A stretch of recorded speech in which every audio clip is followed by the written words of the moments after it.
ওই যে ডকুমেন্টস কী কী লাগছে একটু বলে দাও সবাইকে।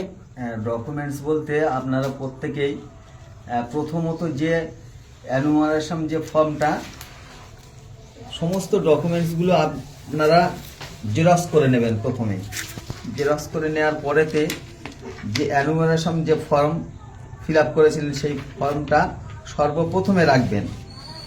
তারপরে যে নোটিশটা দেবে সেই নোটিশ এবং বাবা মায়ের যার দিয়ে লিঙ্কেজ করিয়েছিলেন সেই লিঙ্কেজ, সেই 2002 সালের যেটা হচ্ছে 2002 সালে বাবা মায়ের নাম আছে সেই ভোটার লিস্টটা রাখবেন। তারপরে নিজে আই কার্ড, আধার কার্ড, তারপরে বাবা মায়ের আই কার্ড, আধার কার্ড, এই 5টা কমন। তারপরে নিজের যা ডকুমেন্টস আছে সরকারি ডকুমেন্টস সেগুলো রেখে দেন। এইভাবে পরপর সাজিয়ে সমস্ত জেরক্সের উপরে সই করে নেবেন। সই